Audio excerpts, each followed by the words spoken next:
Welcome to পলি রান্নাঘর। আবারও এসে করেছি একটা নতুন রেসিপি আপনাদের সাথে শেয়ার করব বলে। তাহলে দেখা যাক কী করবো, চলুন আমার সাথে।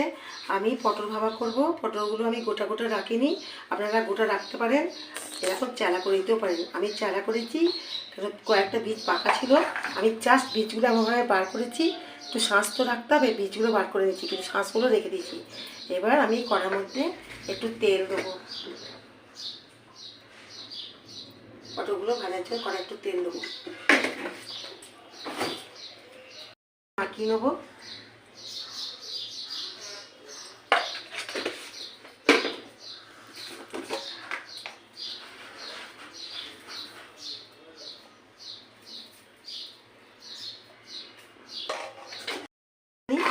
অনেকগুলো পটল আমি একসাথে করছি, খেতে ভালো লাগে বলে। ভাজলে এগুলো চুপসে যাবে, বেশি হবে না। আপনারা গোটাও রাখবেন, ধীরে ধীরে কী হয় গ্রেভিগুলো ঝোঁকে সেদ্ধটাও খুব তাড়াতাড়ি হয়ে যায়, খেতে ভালো লাগে। তেলটা আমার গরম হয়ে গেছে, এবার এই পটলগুলো ভাজতে দিচ্ছি।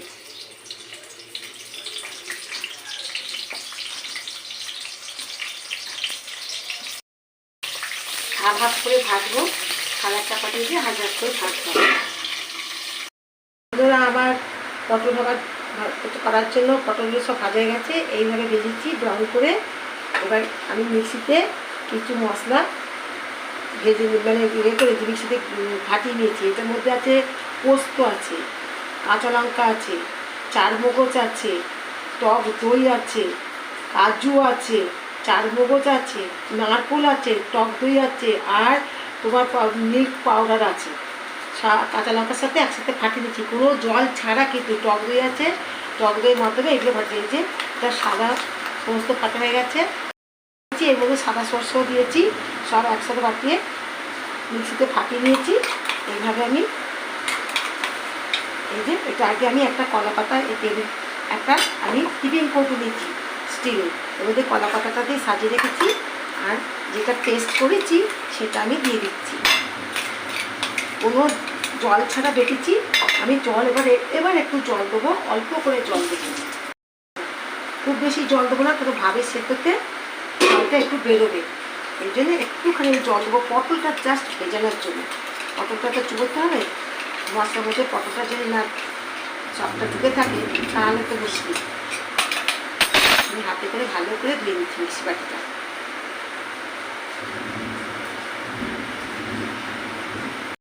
দেবো প্রয়োজন অনুযায়ী, কেন পটলটা তো নুন যদি ভাজা আছে, এই জন্য স্বাদ অনুযায়ী দেবো, যার যেমন প্রয়োজন সে তেমনই দেবো।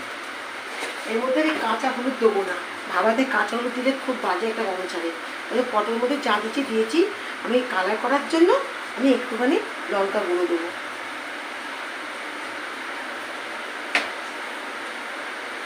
আর একটু মিষ্টি মিষ্টি লাগবে বলে একটুখানি চিনি দিচ্ছি।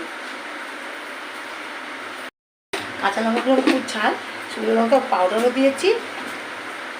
আর এর মধ্যে একটুখানি আমি কাঁচা তেল দেবো অল্প করে। ঘরে যা থাকবে এইগুলো আমাদের ঘরে সবারই মোটামুটি কম বেশি সকলেই ঘরে এইগুলো থাকে। এবার এইগুলো আমি ভালো করে চামচের সাথে একটু ভালো করে মাখিয়ে নিচ্ছি। এবার পটলগুলো একটা একটা করে দেবো।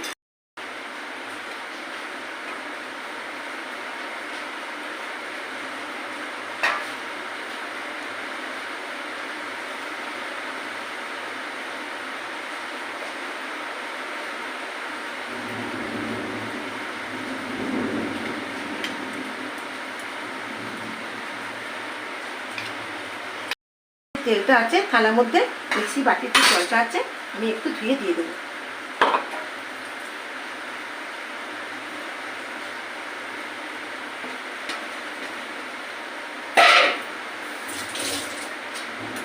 আপনারা দেখে নেবেন, একটু টেস্ট করে দেবেন টক ঝাল মিষ্টি সব হয়েছে কিনা, যদি প্রয়োজন হয় আপনারা আবার দেবেন।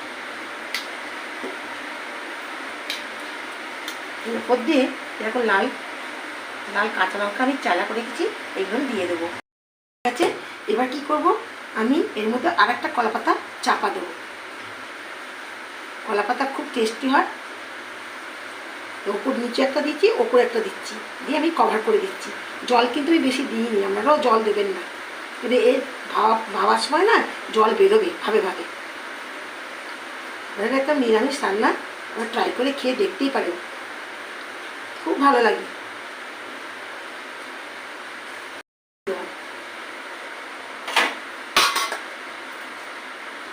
করে চাপা দিয়েছি। এবার আমি কড়ার মধ্যে একটু জল দিয়েছি, আমি কোনো স্ট্যান্ড বসাবো না।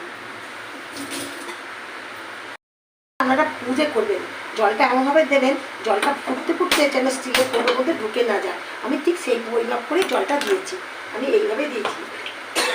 এই যে টিফিন কৌটো আছে চাপা দেওয়া, এই চাপা যেন নিচে থাকে, ওপরে যেন না ওঠে, ওপরে উঠলে জল ঢুকে যাবে।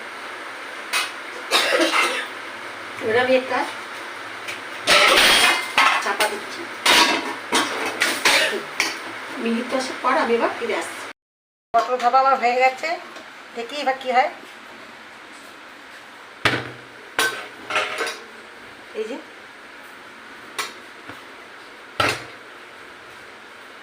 এবার এর উপর দিয়ে আমি একটু তেল ছড়াবো, ওপর থেকে আপনারা ছড়িয়ে দেবেন।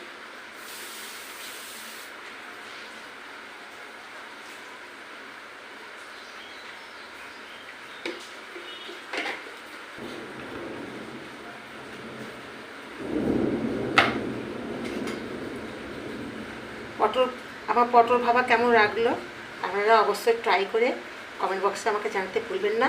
আর যদি ভালো লেগে থাকে একবার খেয়ে দেখবেন রেসিপিটা রান্না করে, আর একটা শেয়ার কমেন্ট সাবস্ক্রাইব অবশ্য করবেন। পাশে থাকার জন্য ধন্যবাদ।